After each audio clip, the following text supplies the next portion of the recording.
Well, look, the Obama campaign spied on our campaign, and they've been caught. All right, and now let's see what happens to them. But they have been caught. They've been caught red-handed. It's probably treason. It's a horrible thing they did. It probably never happened before. At least nobody got caught doing it. But they used the intelligence agencies of our country to spy on my campaign, and they have been caught. And there are a lot of people involved. I don't want to say how much she's involved. Frankly, if he chooses her, that's fine, but that's a potential liability. We'll see. But President Obama knew about it. Joe Biden knew about it. Comey knew about it. Brennan, Clapper, the whole group, they all knew about it. Lisa Page, her lover Strzok, they all knew about it. And we have it documented, we have it in texts, we have it in all sorts of forms. They knew about it. It was a terrible thing. Should have never happened and should never be allowed to happen again to a president. This should never happen again. This was a setup like we've never seen. I think it's the political crime of the century. And they've been caught. So let's see what happens to them all. Thank you very much. Thank you. Thank you.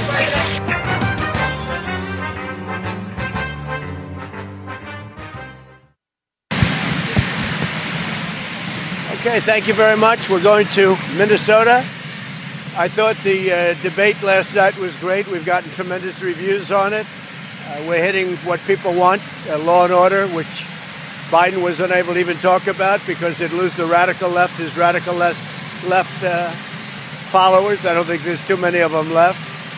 But I thought it was a great evening. It was an exciting evening. I see the ratings were very high, and it was good to be there. Felt very comfortable. And I appreciate all the good words. So we are going now, and we're going to have a big rally. A lot of people showing up. Yeah.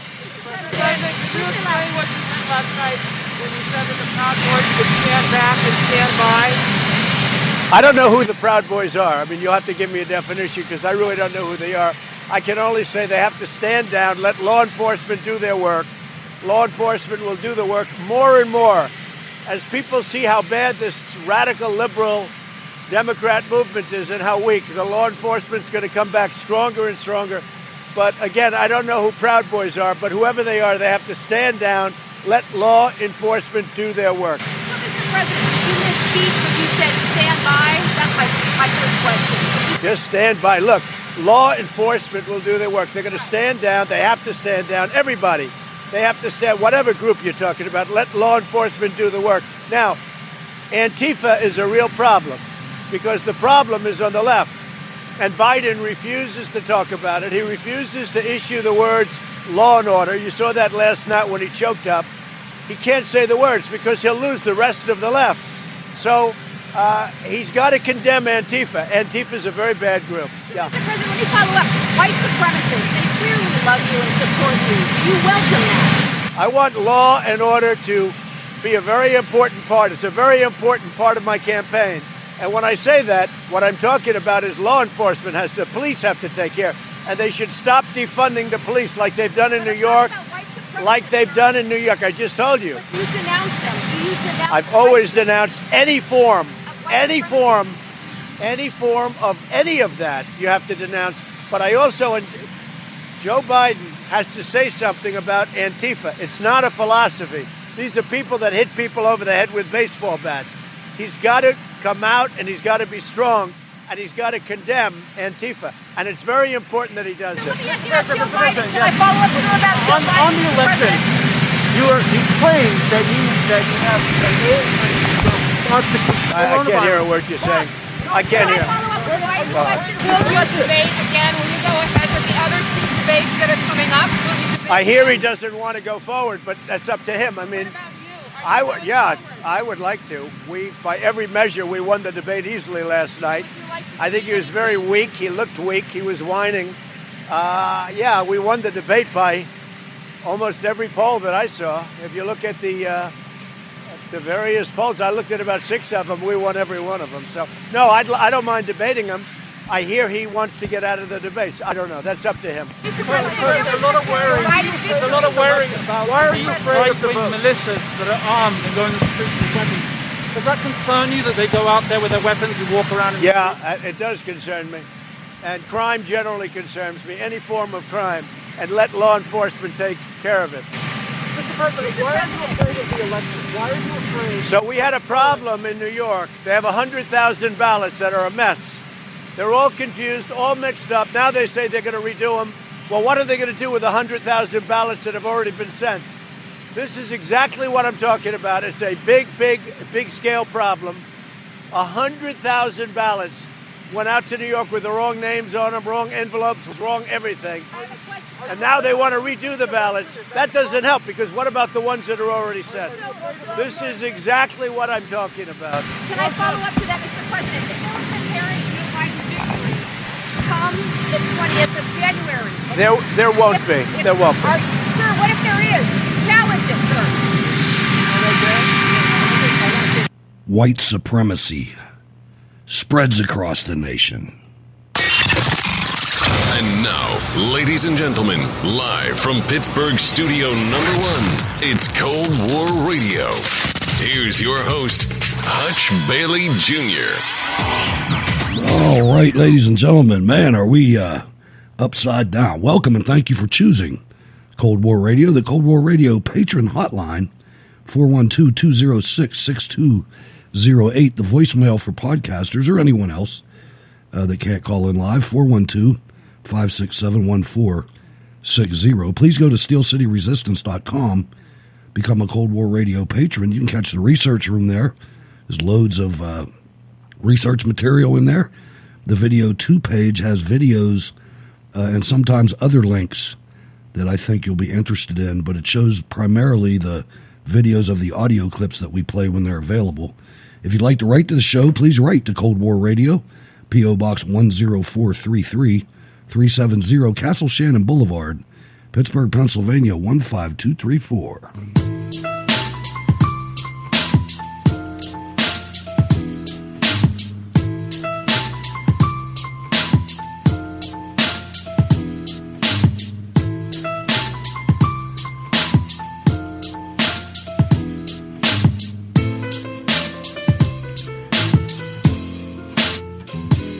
All right, let's get right to the Wednesday briefing super panel and go to ATL, Atlanta, Georgia, and welcome Stacy Rush to the program. Good evening, Stacy. Good evening, Hutch Bailey Jr. and Sal. It's good to be with you guys tonight. Looking forward to it. I am too. Swinging over to the western portion of Allegheny County, let's welcome Sal to the program. Hello, Sal. Stacy and Hutch, how are you both? I am fantastic, and it's Wednesday night. I want you to be here and not be anywhere else. It's a place to be. Let's get it on. Let's get it on. There you go. Good evening to everyone in the chat room and everyone listening live. If you're listening live and you're not in the chat room, it's an option that enhances the experience. I'd suggest that you get over there. Just a quick admin note. I'm messing around a little bit with Podchaser. I was wondering why I wasn't really getting any feedback. I didn't complete the whole claim your podcast portion and everything like that. Well, I've done that. So if you go to Podchaser and look up Cold War Radio, I'd ask a favor. If you could follow me over there and maybe, do a review of the show. Everything's empty.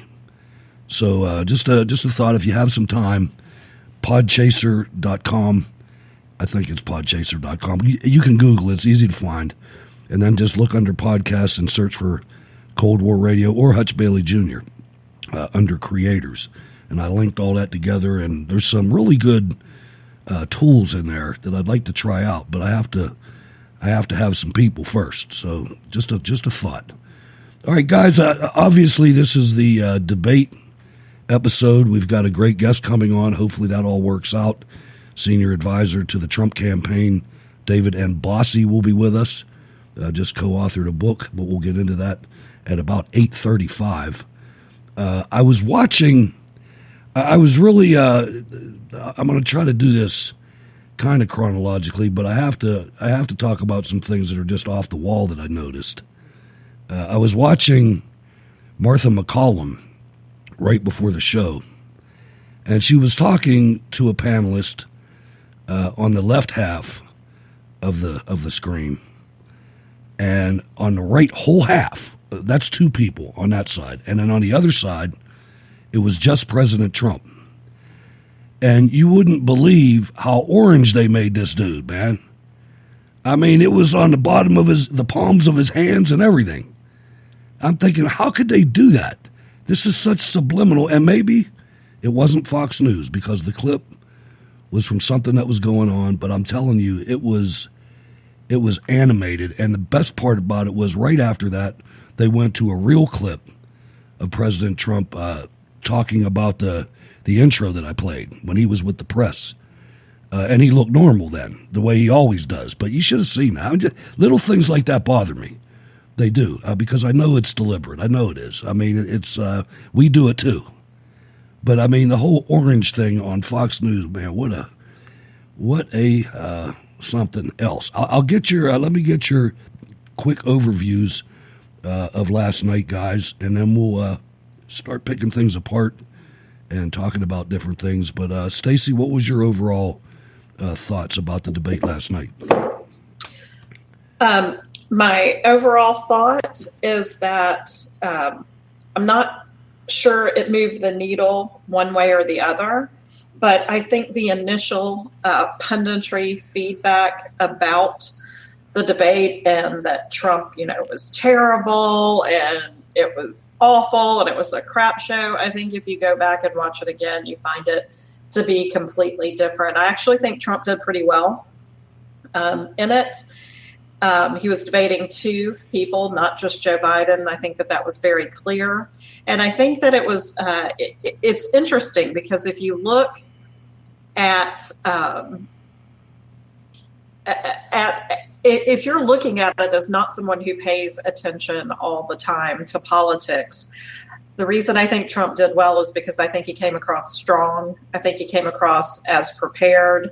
I think he made Joe Biden look weak. And I can't imagine as a U.S. citizen that you would be real comfortable with Joe running the show. So that's my overall opinion on it. And, this whole, let me just go to you, Sal, because I don't want to crack open this nut yet. But your thoughts about last night's debate? I listened to it very carefully and watched every bit of it, and I have 6 pages of notes right here in front of me. I could talk a lot about it. The one big thing that I'm not hearing all the pundits saying is this, and I think this should be one of the biggest things, if not the biggest, that we should be talking about. Corporate tax rates are going to go up. Guess what? The Trump tax cuts will be gone. What does that mean? Less money, probably less jobs, and an economy that just isn't going to be able to do anything or gain any traction. I believe that was one of the biggest takeaways from the debate. And it's about jobs, and it's about the economy, dummy. And Biden, I believe, just sunk himself right there. He could have taken a moderate position. To me, it was very clear. If you vote for Biden, your taxes are going to go up. You're going to get less pay. And likely the economy just isn't going to be doing as well under President Trump. And it's just very clear to me. The choice is very clear. Take away any other issue. Joe's solution, Big Joe, Big Tough Joe's solution is to create jobs by way of the government. The government, in my opinion, doesn't create jobs. It creates the environment to have jobs available. How is that? By usually taxes that aren't burdensome to every business, and especially big business, because big business are the ones that employ the most amount of people and can pay the highest amount of wages and produce a bigger tax base. And then you take that and you take away tax cuts that affect a broad range of people. It's just crazy. And let's not forget the other half of that sword, which is regulations. You have to have them in tandem. Right, but just taking away... He would impose the regulations that the president has eliminated so far were mainly from the Obama-Biden administration. Right. Combine that with this crazy Green New Deal stuff, which he denied, it's right in his stuff. There's no doubt about that. It's all published. The jobs are going to be created from that. How did we forget about Solyndra? Did we forget about all the other boondoggles that happened? We forgot about everything. If you go by the media, we forgot about everything. I mean, we have taken away what Stacey said in her initial comment about the media melting down. We have taken away facts and we have replaced them countrywide in the media with adjectives. I swear they have a course in journalism school called Adjectives 101. And adjectives are 100% subjective in their opinion. And just listen to this. Listen to these people melt down. It's unbelievable. I got to see which one. I got so many clips here. I got to make sure I play the right one. This got to be it. That was a shit show.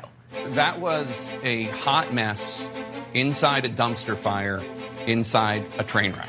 Clearly, this debate was an embarrassment for the United States of America. What a dark event we have just witnessed. The tip of the hat to Cormac McCarthy when we say, if that wasn't a mess, it'll do till the mess gets here.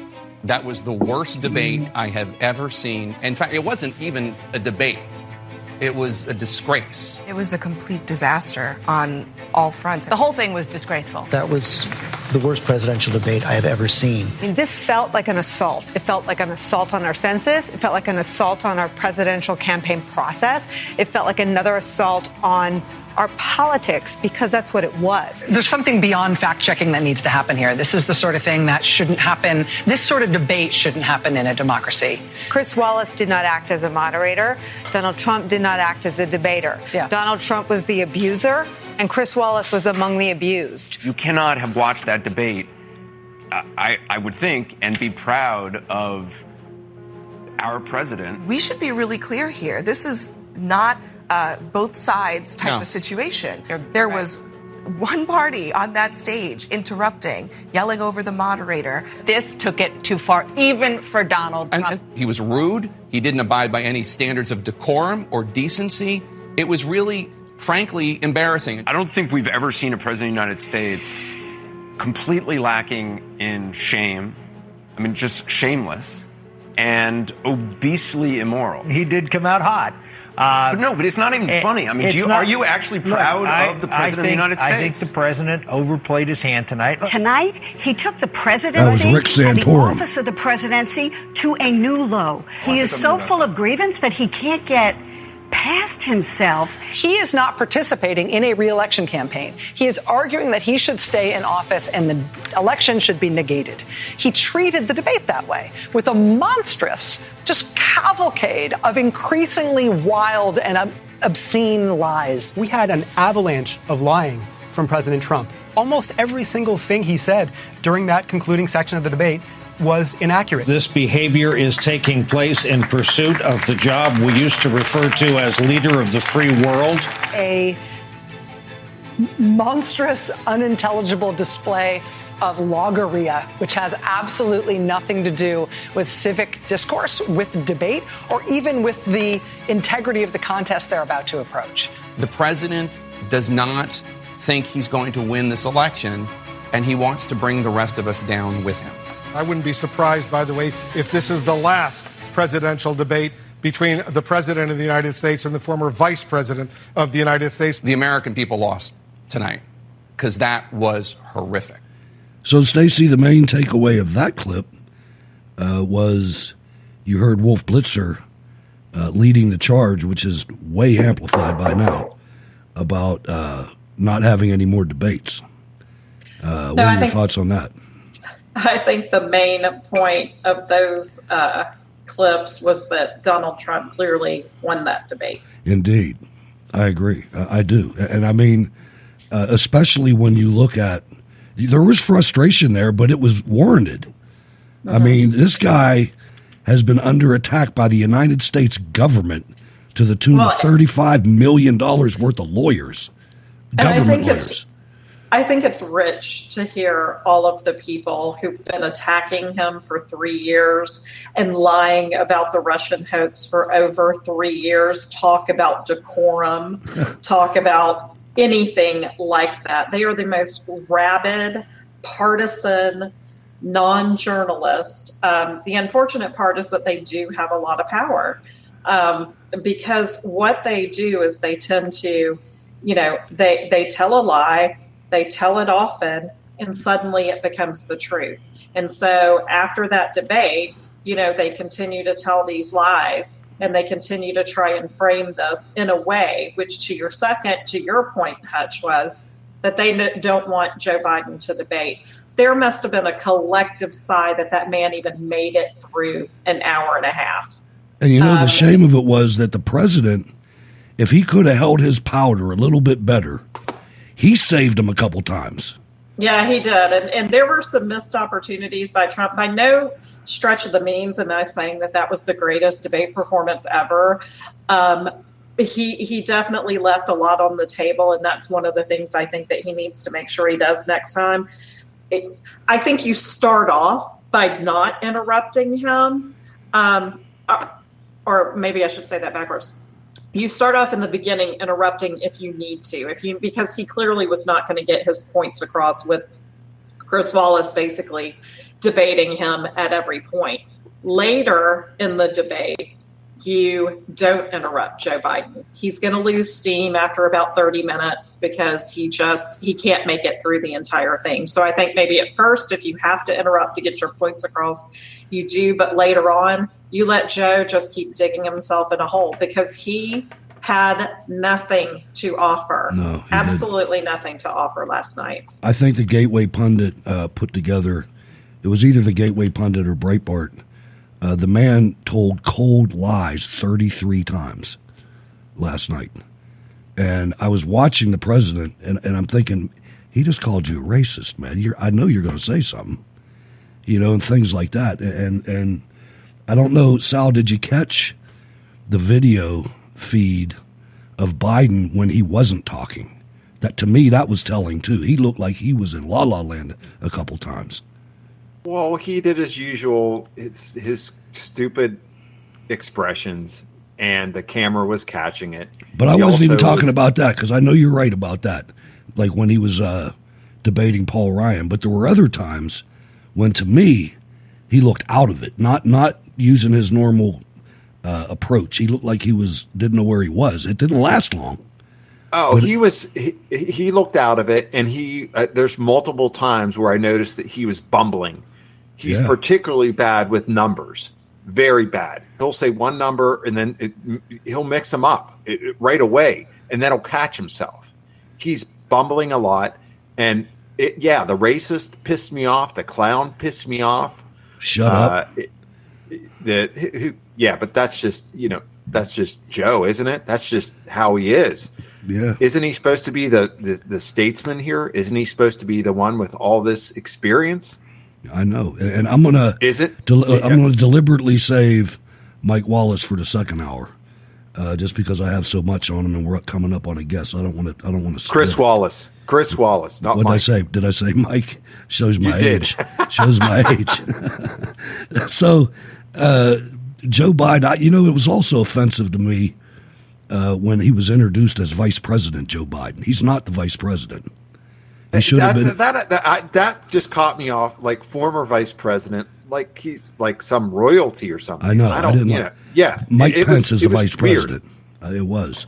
Now he came to Pittsburgh today, and we have a raggedy little train station downtown. It's kind of a little bit hard to get to, but I think there were about 6 people that showed up, something like that. Sal, maybe a dozen. But he was in there. And he was trying to remember what the manifesto was that he signed with Bernie Sanders. And he actually said, "Oh, I don't know what was the name of that thing. I forget." It was pitiful, man. There was no crowd control. That's how small it was. Well, that this train tour is a big joke, and for someone who wants how are trains powered? You have any idea? Diesel fuel. Yeah, electromotive power. Yeah, isn't that kind of ironic, huh? And how about the profit margin that Amtrak has? He came out there and said he's logged 2,100,000 miles on Amtrak, and he's not paying for it. But let's give credit where credit's due. I mean, I was surprised he was out today. I bet he had a sleep. I bet he had a. That's a good way car. to get it. That's a way to that train ride is a good way to get many naps, and I'm sure he needed it. I just got a Fox News alert. He's holding some other event right at this moment. I mean, so you have to give him, just like I said, I'll give him credit where credit's due. I didn't expect him. I expected the lid to be put on his campaign today at 9 a.m. So I'm guessing after today's train ride that we'll probably see some lids tomorrow. I can't imagine he can campaign. I can't imagine he can do things 3 days in a row, but I was wrong, and I'm not afraid to admit when I'm wrong. I never thought he was going to debate Trump, and he did. Me too. Me too. So what do you think about going forward? You think he's going to do another one? Yeah, I do. I do too. At this point, I do. Mm-hmm. That's the only thing that's going to save him, and that's not going to save him because you know the president's going to get a little hard-nosed coaching in the back room, which is necessary. But he's gonna have to, because I got to tell you guys, the biggest thing I think he missed out on last night is sticking it to Chris and to Biden about the fine people hoax. He should have had an answer down pat for that. He should have. When he said, "Will you denounce it?" Trump should have said, "Chris, will you denounce the fact that you've been repeating this lie, as has Biden? I've never called white supremacists fine white people, and he should have had it and drilled it in right then and there, and they would have never been able to bring it up again." I agree. And there's Joel Pollack had an article, it might have been Nolte, in Breitbart that said, there was like 6 myths that he could have put to death last night, and he didn't do it. And it's just a mess, the whole thing. And like you were saying about the man looked strong, there was some change. There was a huge story. Hispanic voters at Telemundo say President Trump overwhelmingly won the debate, 66-34. And that's the difference between a masculine society and a ankle jeans, or whatever they're called, skinny jean society. Everybody's here, oh, poor Joe. Those guys are like, yeah. And I was. Listen, we got to get Rich Ferris on here from the People's Pundit. He's such a good poller, but he does a show with Robert Barnes as well, and they were talking about that very thing. Rich said he's in Florida. There was some work being done in his neighborhood, and he went out and talked to some Mexicans that were working out there. And he said the foremen and such were like, "Oh, I really wish Trump would have, not interrupted so much," and blah blah blah. And he said the workers were like, "Oh, Trump was awesome. Trump was great. Andale, riba, riba." Yeah. So and here's the deal too. Women as well. You know what? We like manly men. At the end of the day, if I'm a female and I'm looking at those 2 men up on the stage and I'm thinking, which man do I want running this country? It ain't Joe Biden. Yeah, which man do you really want facing down Kim Jong-un? And it's not one guy, it's a whole regime. Or China or Russia. Biden? All you got to do is pay Biden. And that's why I say that although there were missed opportunities, I do think that he soundly beat Biden, because if I'm a voter and I don't pay attention to politics 24/7, but I understand globally that we've got issues with China, we've got issues with Iran, we've got issues with Russia, Joe Biden can barely string a sentence together. And if he can't campaign 2 days in a row, how is he going to run the country?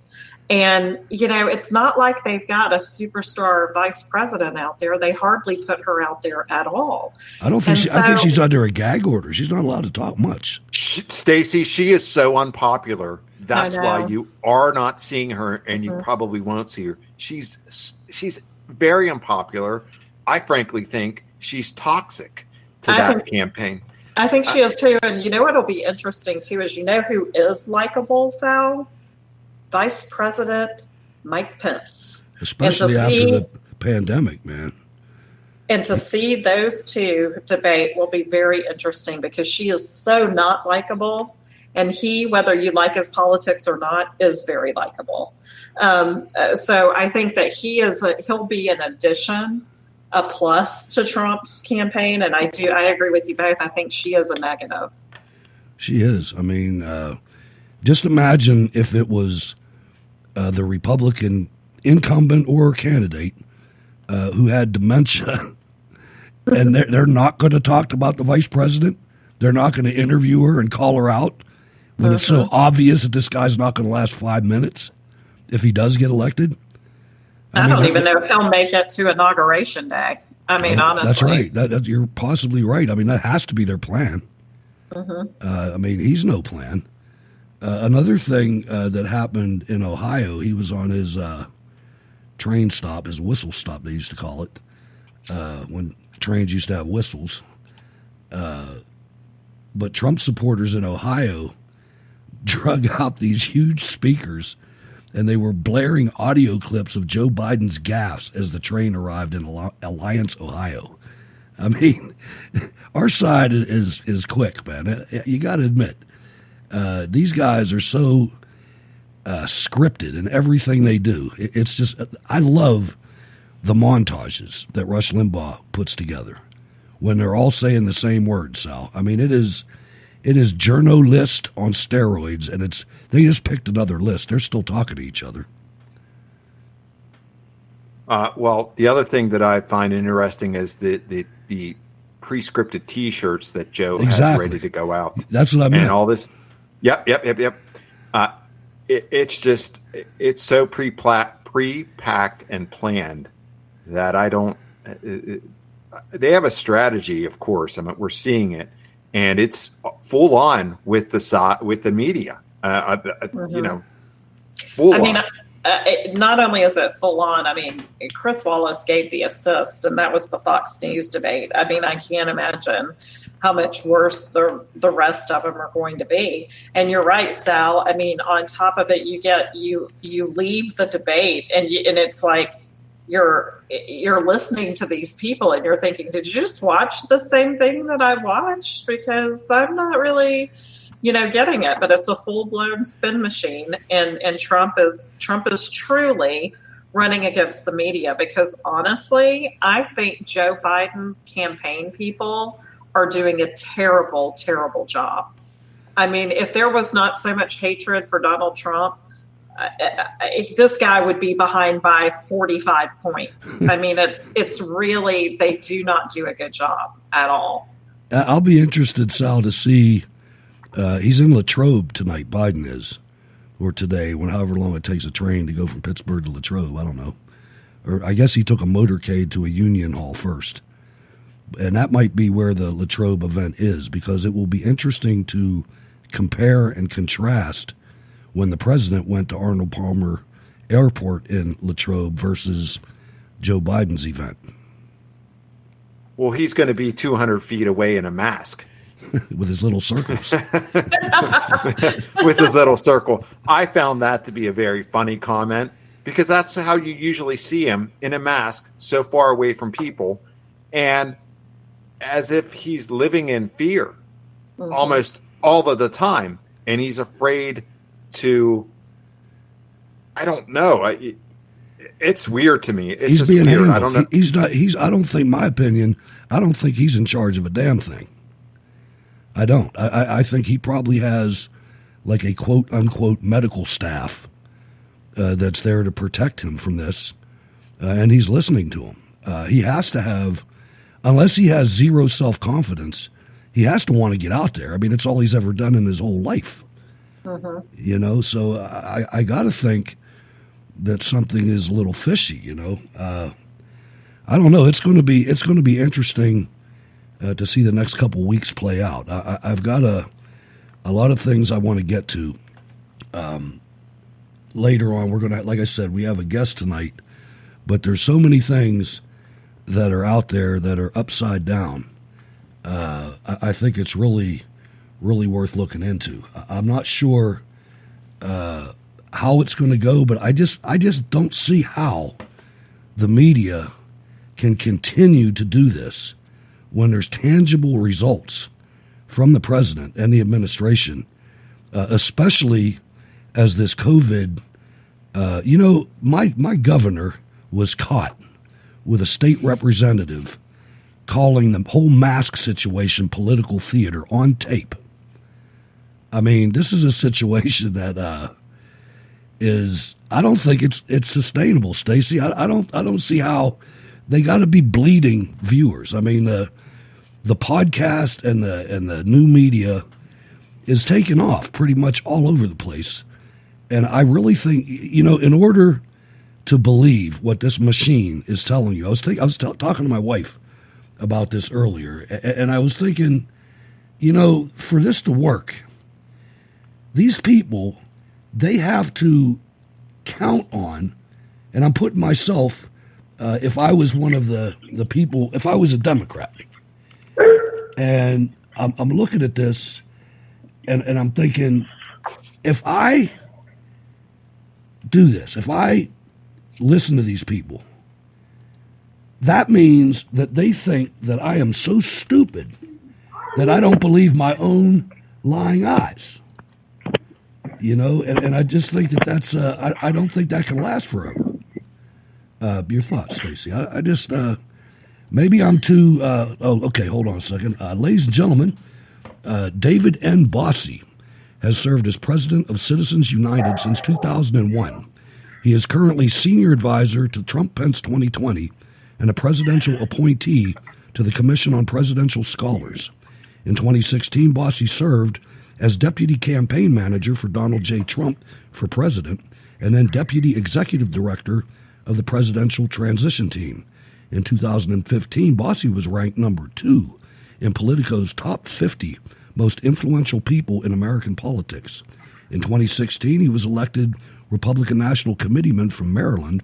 David proudly served as a volunteer firefighter for over 15 years in Maryland, where he lives with his wife and their 4 children. We've got a serious situation here. Mr. Bossie, thank you very much for coming on Cold War Radio. I'm Hutch Bailey Jr. My co-hosts are Stacey Rush in Atlanta and Sal in Allegheny County, Western Pennsylvania. I am located in Pittsburgh, sir. Thank you for coming on the show. Well, thanks for having me. I guess we're really facing the most important election of our lifetimes. It seems like we're under the assault of a deluge of political spin and candidate talking points, slick campaign ads, straight up lies in some cases. But then just like when you're ready to throw your hands up, along comes a book that makes sense of a political time like none that have come before. New York Times best-selling authors and close advisors to the president, Corey Lewandowski and yourself, right from the front lines of Trump's battle to keep America great. The book, Trump, America First, The President Succeeds Against All Odds. Congratulations on the new book, and thank you for all the excellent, successful work that you've done with this president, sir. Well, thanks very much for having me. The title of the book, Trump, America First, really came to us because it is the centerpiece, the focal point of every decision this president makes. He wants to put America and Americans first. So he decided long ago, I'm going to run for president, and he got elected president to be a president of the United States, of every American. And I'm going to fight for America. And then I'm going to let other countries, elect their own people that they can fight for themselves. We don't, I'm not going to be president of the world like Barack Obama and Joe Biden thought they were during that 8 years and the apology tour. He said, I'm going to every time I bring jobs back from overseas, reinvigorate our trade deals, manufacturing, everything that he did for the economy. He said, how do I help American workers? That's what he did for the last 3.5 years, and that's why he's going to win re-election.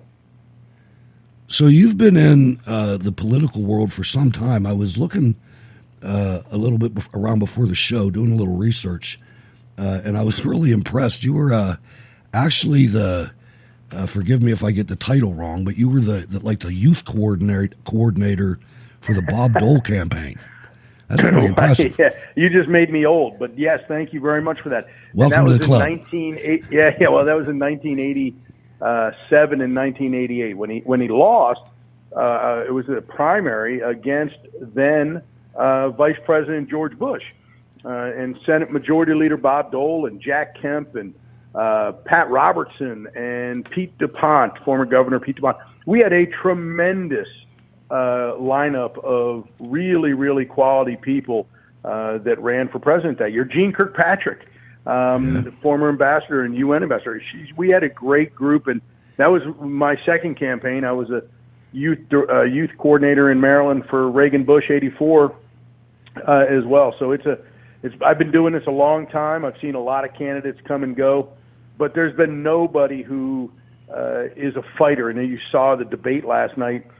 This guy comes ready. He came loaded for bear. He's the heavyweight champion of the world. And when you're going to get in the ring, they're not just going to give you the title. You got to come and earn it. And that's what Joe Biden hasn't done. He's been hiding in his basement, for the last 6 months, and then he shows up last night. And he wants to get handled with kid gloves. And this, everybody's great in a fight until you get punched in the mouth. That's the old saying. And I got to tell you, he got a little bloodied last night, and we're going to see over the course of the next 35 days, the intensity of this campaign is going to ratchet up. It's not getting easier. It's only going to get harder and more difficult. And we'll see how old Sleepy Joe handles it. Yeah, we will. And I want to pass this on to my co-host, but I got one more question. With unprecedented access to the president, you and Corey say in the book that you're going to take us inside the Oval Office, aboard Air Force One, backstage at Trump rallies. Without getting yourself in trouble, is there anything that the public doesn't know that would be interesting just in your intimate relationship with the president? I'm not talking about anything real serious, but just something trivial. You know maybe. what? That's the fun part. Yeah, no, I understand. The fun part of reading this book is that you get to look behind the curtain with us. You get to be in the motorcades. You get to be on Air Force One and in the Oval Office, and you get to be at the rallies and live it firsthand like we do. And we wrote a book on the 2016 campaign called Let Trump Be Trump, and it was really the definitive piece on the 2016 campaign. And we found that people really loved reading that insider's account. And that's what we really try to do here. So we brought you early on in this campaign to Iowa, to the Iowa caucuses, to New Hampshire, to the primary. We travel with the president. We're at the rallies. It's a lot of fun, but we also give folks who read this book an opportunity to have it as a one-stop shop, all of his list of promises made and promises kept, the accomplishments that he had in policy over the last 4 years. And and that way you're able to read about it and remind yourself about, because there's so many things. Think about it. We're close to peace in the Middle East, and it wasn't even mentioned last night. We have a border wall that's gone up across the southern border, and border security wasn't even mentioned last night. I mean, so think about all of these things, and it's in the book. We really try to capitalize on the policy of and successes that he's had. And then we talk about Joe Biden and what America would look like under him. So I think it's an interesting read. It's a fun read, and I think you'll learn a lot from it as well. All right. Stacey Rush from Atlanta. Hey, Dave. Stacey here. Thank you for joining us tonight. I think the book sounds like it's fantastic. And, you mentioned let Trump be Trump, and that the race is going to get harder as it goes on. And so I was wondering how you think, or if it changes at all, does Trump's strategy in the future debates or running for the rest of the time, since we have just a short time left, does him running as an incumbent versus running for president, does his strategy change at all in the stretch home, or do you think we just continue to let Trump be Trump and have the chips fall where they may? Yeah, it's a great question, a great observation. There's not a lot of people that are around the president who try to change the president.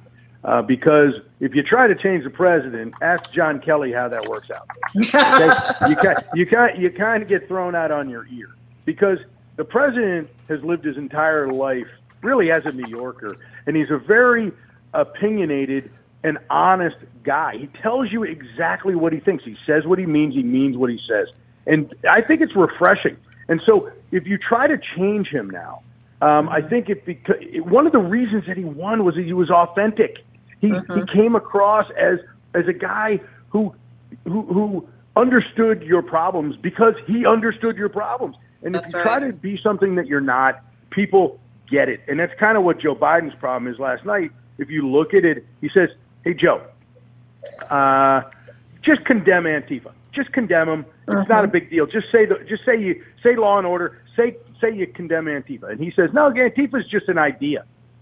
Well, the reality is that's obviously not true. And the American people are smart enough to know that they can't believe Joe Biden. Joe Biden's saying, "Don't believe your lying eyes." Because when you turn on your TV and the cities are burning down and there's murdering and looting and rioting on the streets of city after city, and you know it's Antifa because it's Antifa, and he's saying it's only a concept, not a reality. And the DOJ has called them a terrorist organization.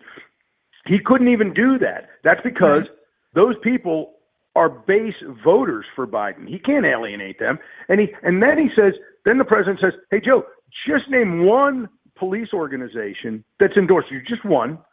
And he couldn't. And why couldn't he? Because the men and women of law enforcement are fully supportive of this president, and they've endorsed him over Joe Biden. Even historically Democrat unions like the NYPD, the New York Police Department, endorsed President Trump. It is an unbelievable thing to watch, but they know he has their back.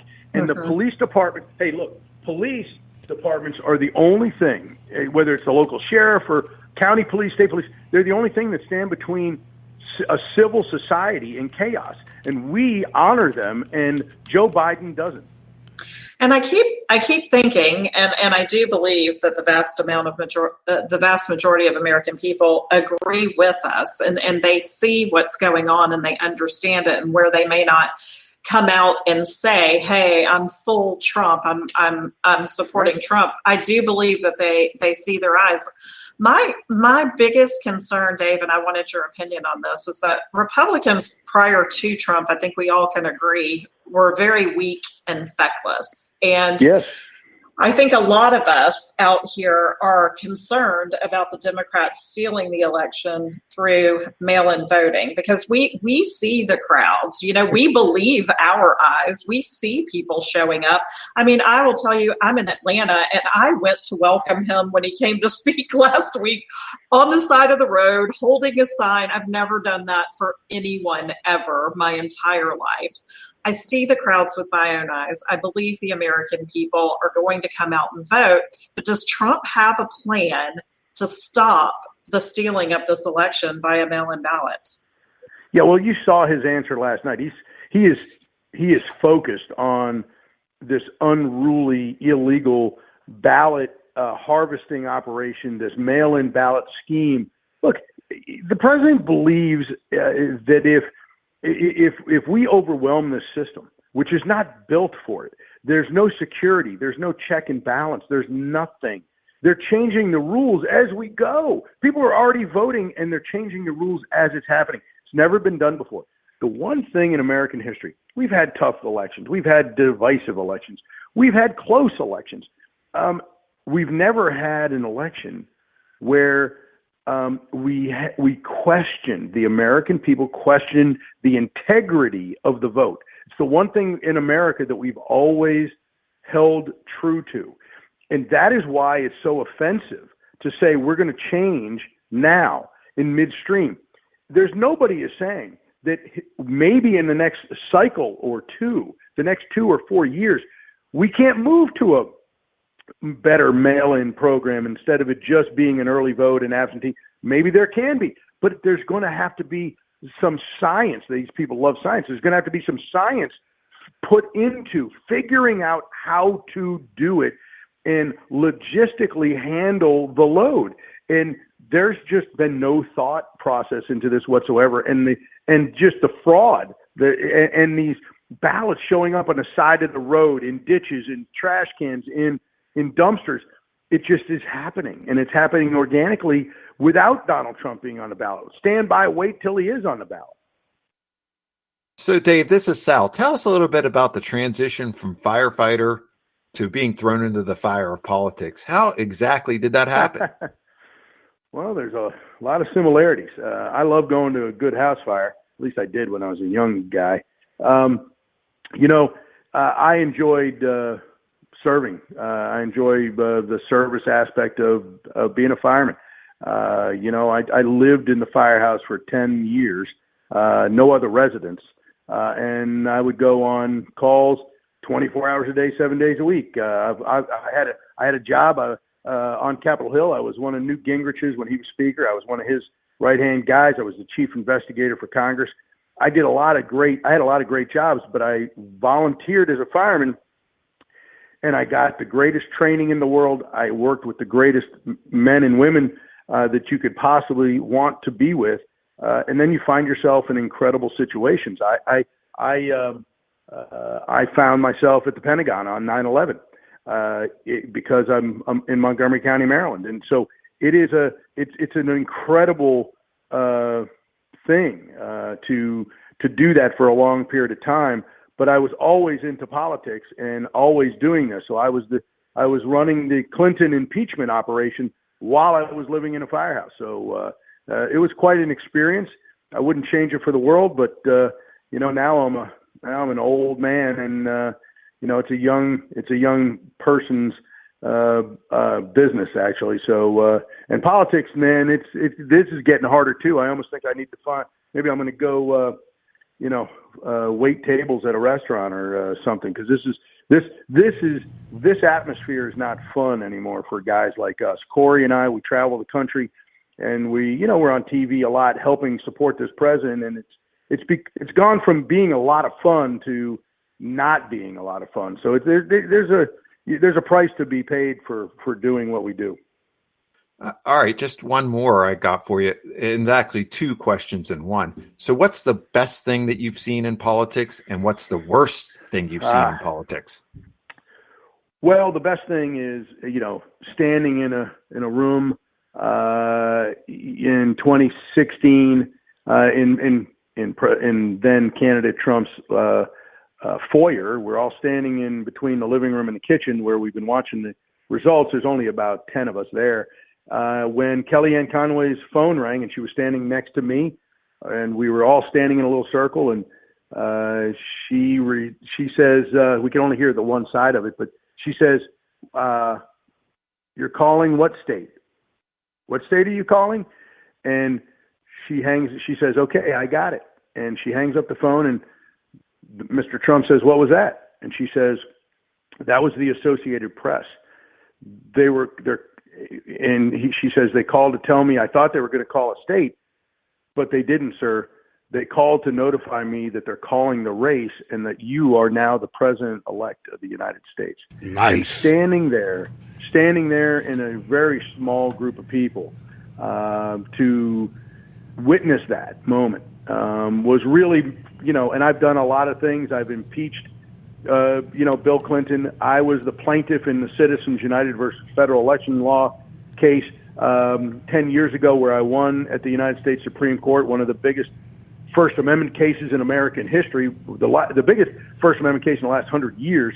And, and then to win a presidential election is pretty special. It is. It's a tremendous thing to be able to participate in it and then be there for the actual phone call.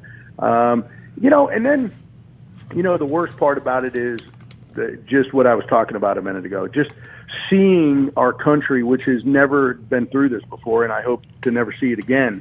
I guess we went through this in the 60s, I think, on college campuses a lot, and in some cities where you had the combination of Vietnam and the racial problems that we had in this country. So you had some of that.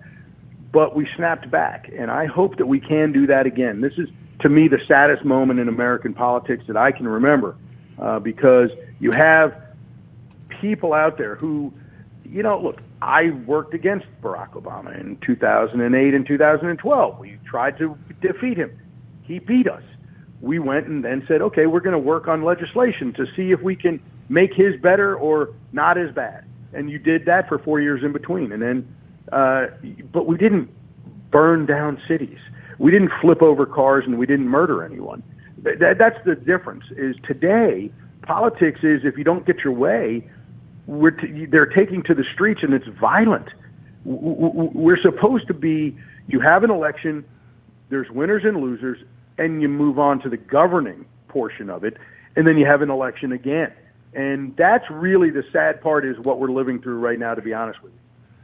No, I agree with you, David. I think that, when you look at the desperation in the Democrat Party, we're going to pack the Supreme Court. We're going to add D.C. And Puerto Rico as states so we can pack the Senate. We're going to get rid of the filibuster completely. They know they're in deep trouble. I think the president could probably shut some of that down and say, you know what, maybe I'll pack the court. Not meaning it, of course, but it would make their heads explode. No, I get what you're saying, but we believe in the Constitution. I know you guys do, and it is this president is dedicated to winning. He's going to win. We're going to get Judge Barrett onto the court to become Justice Barrett. It's going to be a tremendous day when that happens, and we're excited to see it.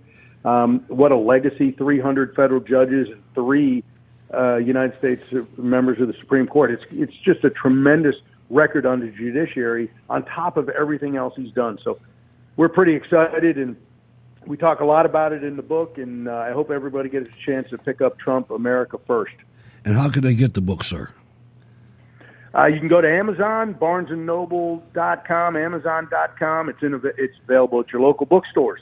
So go pick one up and make a liberal's head explode. Go give them one. All right. Any other final comments or contacts you'd like to mention? Hey, anytime you want to have me back, I'm happy to do it. So thank you very much for having me. That's outstanding. Thank you very much for all the work you do, David M. Bossie. The book, Trump, America First, the President Succeeds Against All Odds. Great guest. Thank you very much.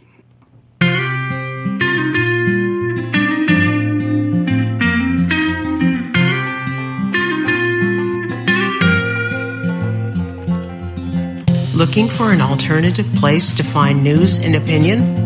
How about conversing with fellow patriots? Join us Monday, Wednesday, Friday at 8 p.m. Eastern, 5 p.m. Pacific for Cold War Radio. You will find it at www.spreaker.com or in the Spreaker app. Search for Cold War Radio and you will find it. Since I've been listening, I have met some terrific patriots and learned quite a lot about current events that the mainstream media will never tell you. Please come and join us. Be inspired. You will feel right at home in our Spreaker chat room.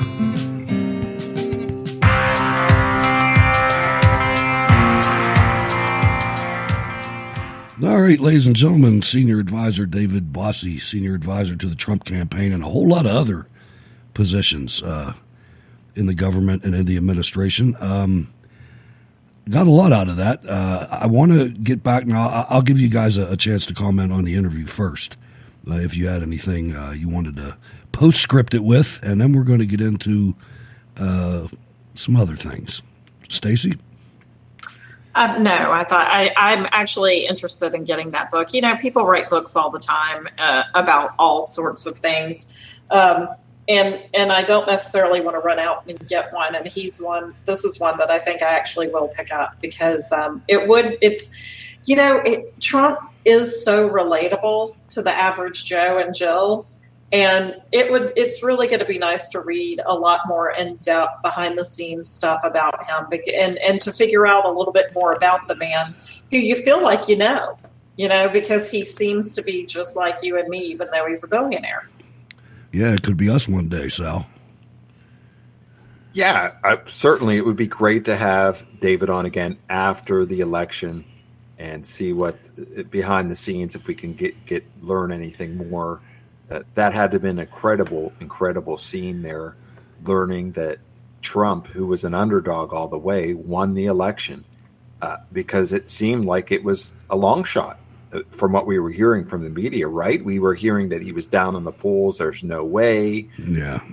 We have this big, giant Goliath, Hillary Clinton, former Secretary of State, Bill's her husband. Dynasty member, yeah. Right, Friend of the Bushes, friend of the Trumps. Undefeatable. It's all but certain that Hillary's going to be president. And lo and behold, Trump pulled it out. That was That was one of the best days of my radio history. Was when on election night 2016. That was some night. It really was. And he mentions it often. It must have been something for him too. All right, I want to the thing that I didn't say this on purpose. Moderator Chris Wallace was so bad last night that I don't know if he ever recovers. If the administration, anybody in the administration, he should be banned from all interviews. That guy is clearly, I didn't even know he was a registered Democrat until today when I was going through the show notes. And this guy, let me just give you a synopsis of what some of the conservative prominent journalists and political commentators said today. At one point during the debate, amid several arguments between Biden, Trump, and Wallace, President Trump said, "I guess I'm debating you, not him. But that's okay. I'm not surprised." I have a clip on that coming up. Richard Grenell, former acting director of the United States National Intelligence, highlighted Wallace's inability to interrupt Biden. Chris Wallace doesn't interrupt Joe Biden, Grenell stated in a tweet.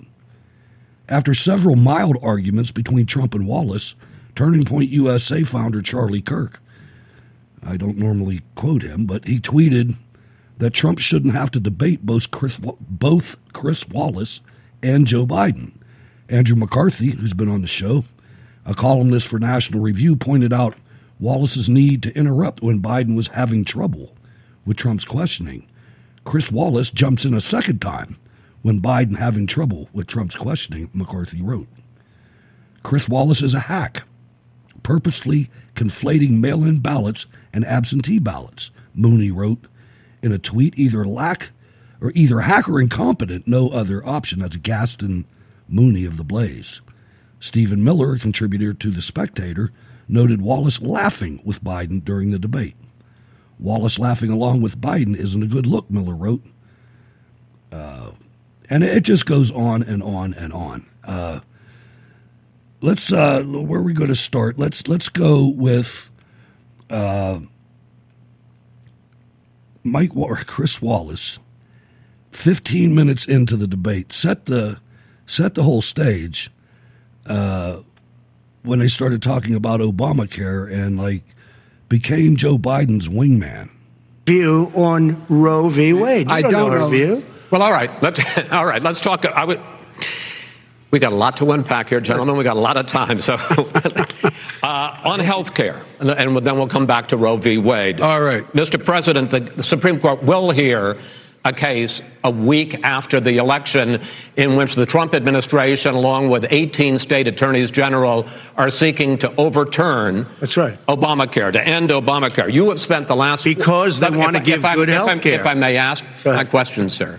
Good health care. Over the last 4 years, you have promised to repeal and replace Obamacare, but you have never in these 4 years come up with a plan, a comprehensive plan to replace Obamacare. Of course I have.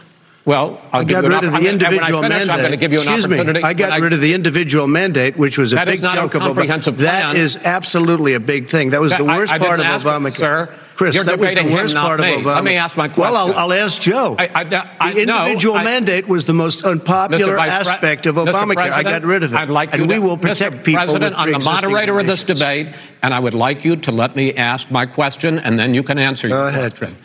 You, in the course of these 4 years, have never come up with a comprehensive plan to replace Obamacare. And just this last Thursday... I mean, this is ridiculous. Wallace's Fox News colleague, Ingraham Angle host Laura Ingraham, was quick to note during the debate that President Trump appeared to be debating Wallace instead of Biden. Former game show host and popular internet pundit Chuck Woolery claimed Wallace revealed a great amount of bias throughout the debate. Chris Wallace, the most interesting thing was watching him reveal bias for all to see. Did you see what I saw? Trump wins debate with Wallace and Biden. And then finally, Lebanese-American conservative author and religion critic Bridget Gabriel suggested that Fox News send Wallace to CNN. Sal, this is, I mean, the guy was horrible. Your thoughts? All right. Well, listen to this. And this is not necessarily breaking. The commission that oversees the general election presidential debate said Wednesday it will be making changes to the format of the remaining 2 debates.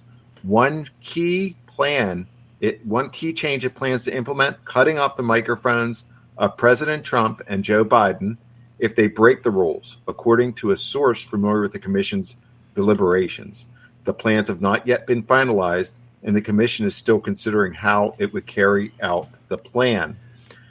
The Commission on Presidential Debates is responding to, of course, the debate where there was a lot of mudslinging, they're calling it. However, the article goes to say this, and this is kind of striking from the commission on the debates. The commission is grateful to Chris Wallace for the professionalism and skill he brought to last night's debate and intends to ensure that additional tools to maintain order are in place for the remaining debates. What skill did he bring? I thought he was, frankly, horrible. I haven't seen someone interject himself into a situation like that ever in a debate, and he shouldn't have. No, the whole thing. Anybody who knows anything about debates, why don't we just get rid of the moderator? Yeah.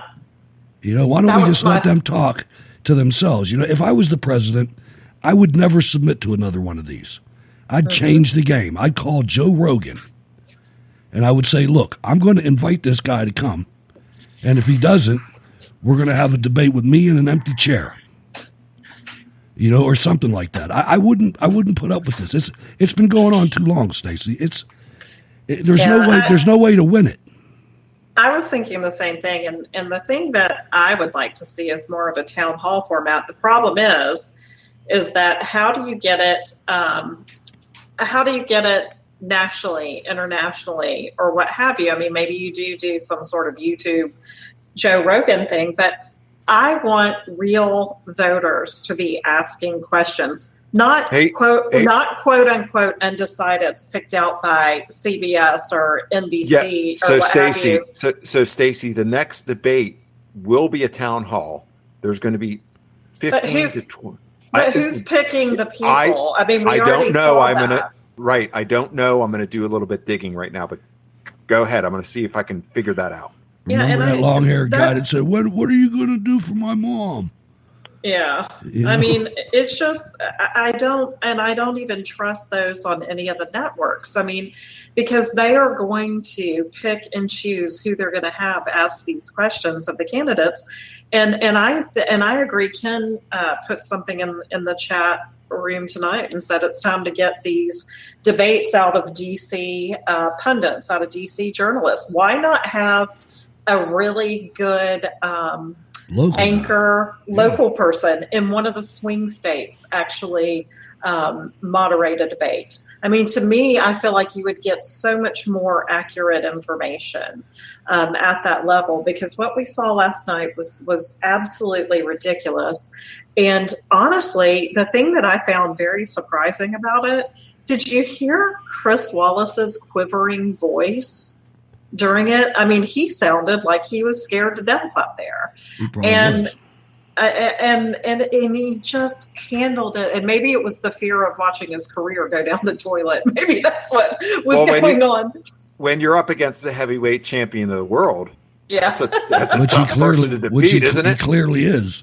There's no doubt. I mean, this guy stooped so low, and we're going to get Ken's reaction in a minute. He's on the phone, but we got to watch him start out the debate with a debunked New York Times story about the $750 penalty that he had to pay for something else, saying that the man never paid taxes. He's been under audit for years.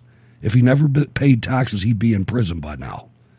It's just it's as bad as him asking him about stopping the right-wing, white supremacist rioters that are tearing everything up. That tax story Huge is increase so in mail-in balloting that we are not going to know on election night who the winner is, that it could be days, it could be weeks, could be months, until we find out who the new president is. So first for you, sir, finally for the vice president, I hope neither of you will interrupt the other. Will you urge your supporters to stay calm during this extended period, not to engage in any civil unrest? And will you pledge tonight that you will not declare victory until the election has been independently certified? President Trump, you go first. I'm urging my supporters to go into the polls and watch very carefully, because that's what has to happen. I am urging them to do it. As you know, today there was a big problem. In Philadelphia, they went in to watch. They're called poll watchers, a very safe, very nice thing. They were thrown out. They weren't allowed to watch. You know why? Because bad things happen in Philadelphia, bad things. And I am urging my people. I hope it's going to be a fair election. If it's a fair election, I am 100% on board. But if I see tens of thousands of ballots being manipulated, I can't go along with that. And I'll tell you what, does that mean, from a common sense, does that mean you're going to tell your people to take to the street? It means you have a fraudulent election. You're sending out 80 million ballots. They're not equipped to. These people aren't equipped to handle it. Number one. Number two, they cheat. They cheat. Hey, they found ballots in a waste paper basket 3 days ago, and they all had the name military ballots. They were military. They all had the name Trump on them. Vice President you think Biden, that's good? Vice President Biden, final question for you. Will you urge your supporters to stay calm while the vote is counted, and will you pledge not to declare victory until the election is independently certified? Yes, and here's the deal. We count the ballots, as you pointed out. Some of these ballots in some states can't even be opened until Election Day. And if there's thousands of ballots, it's going to take time to do it. And by the way, our military, they've been voting by ballots since at the end of the Civil War, in effect. And that's what's going to happen. Why is it for them somehow not fraudulent? It's the same process. It's honest. No one has established at all that there is fraud related to mail-in ballots, that somehow it's a fraudulent process. It's already been established. Take a look at Carolyn Maloney's race. You had an opportunity to respond. Look at Carolyn Maloney. Go ahead. They have no idea what happened. Vice President Biden, go ahead. He has no idea what he's talking about. Here's the deal. The fact is, I will accept it, and he will too. You know why? Because once the winner is declared. Man. I mean, the interruption, the wingman position that this guy held last night was horrible. Ken from King George, man, what's going on? What's on your mind? Yeah, I was watching it. Go ahead. So I was watching it via Blaze TV because we don't have cable. And, oh, my God. When it first started out, Wallace never answered or asked a question that wasn't some sort of social justice bullshit thing related. It's okay. Hey, let's talk about climate change. I don't give a damn about climate change. What is our policy going forward with China? That would have been a really good question to ask there, Chris Wallace. But you're, being the outstanding journalist you are, but you're a freaking hack. That's all you are, is a hack. There's no question about that. I mean, this whole, because now everybody knows. Well, and he even brought it up in that last clip, well, you're going to have to wait until every vote is counted. Well, they're supposed to be counted on November 3rd, dumbass. And it goes back to the Civil War. That, yeah. Oh, yeah. Well, yeah. Apparently, we didn't have absentee balloting before the Civil War. Is that? And there wasn't any corruption in the 1860s or anything like that. I mean, it was all honest. Yeah. But I mean, God, You know, and then I'm playing along with the drinking game, and well, you were probably wasted before 10 o'clock. Well, let's put it this way. I was feeling pretty good by about 10 o'clock, and going to work this morning was a little rough. I can imagine. Let's listen to the president. Well, not the president, the former vice president, talk about what's wrong in the suburbs.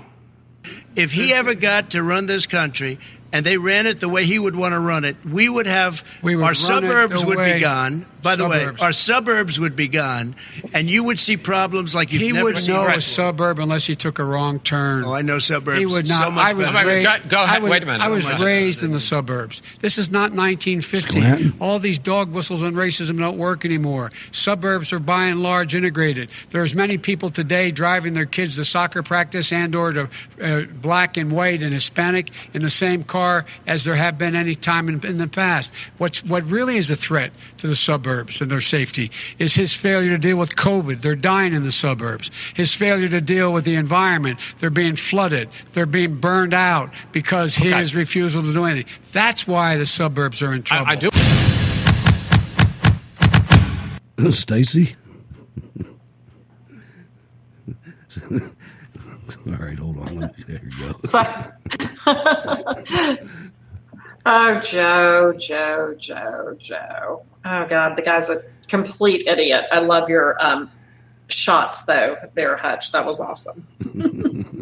I'll tell you, man, it's something, Ken. I don't know. I didn't like Chris Wallace going in, but I didn't think he was going to be this bad, man. Not when you listen to the successes, the accomplishments that David Bossie talked about that weren't mentioned in the debate. Give me a break, man. They didn't even say Nobel Peace Prize. 3. Ken. Well, I mean, it seemed like Wallace, kept Trump on defense the entire night, and the only time he actually did get to somewhat mention some of his accomplishment, was when he was interrupting Biden, when Biden was. Now, I've heard some other people throughout the day, say that, all right, if this happens again, which it probably won't because, the media, because they're on the side of Biden, they're probably not going to let any more debates happen. But as a tactic that Trump could have used was just, hey, instead of interrupting Joe, just let him babble on. Because he'll start, hey, look, squirrel, So, I mean, Trump did get some good points in there, about some of the stuff that he's been doing, like the individual mandate being, But, I mean, there's so many people that just hate this guy for no apparent reason at all that they weren't even focused on that. No, they sure weren't. They sure weren't. Hey, I got to go, Ken. Thanks for calling. Always appreciate it, sir. Yeah, brother. All right. So what we've got going forward is one of the big lies that came out of this thing was that the president refused to condemn white supremacists. I saw another article on the Gateway Pundit where they compiled 20 times in the past that the president has condemned white supremacy. I have an embarrassing clip to play about some of our squishy GOP members that don't really understand the situation when it comes to beating these people. They don't understand that all of this little garbage that they fall for all the time, they're like a rainbow trout that was raised in a hatchery. Every morning at 5 to 6 in the morning, they get fed. That's when you catch them, folks. That and at about dusk, because that's when they feed them at the hatcheries. They do this. That's what these guys look like. Let's listen to the president. Right. He did a crime bill, 1994, where you call them super predators, African Americans, the super predators, and they've never forgotten it. They've never forgotten it, Joe. No, sir, it's his 2 minutes. So you did that, and they call you a super predator, and I'm letting people out of jail now that you have treated the African American population community, you have treated the black community about as bad as anybody in this country. You did the and that's why, if you look at the polls, I'm doing better than any Republican has done in a long time, because they saw what you did. You call them super predators, and you've called them worse than that. Because you look back at your testimony over the years, you've called them a lot worse than that. As far as the church is concerned, and as far as the generals are concerned, we just got the support of 250 military leaders and generals, total support. Law enforcement, almost every law enforcement group in the United States. I have Florida, I have Texas, I have Ohio, I have Portland. The sheriff just came out today, and he said, I support President Trump. I don't think you have any law enforcement. You can't even say the word law enforcement, because if you say those words, you're going to lose all of your radical left supporters. And why aren't you saying those words, Joe? Why don't you say the words law enforcement? Because you know what? If they called us in Portland, we would put out that fire in a half an hour, but they won't do it because they're run by radical left Democrats. If you look at Chicago, if you look at any place you want to look, Seattle, they heard we were coming in the following day, and they put up their hands, and we got back Seattle. Minneapolis, we got it back, Joe, because we believe in law and order, but you don't.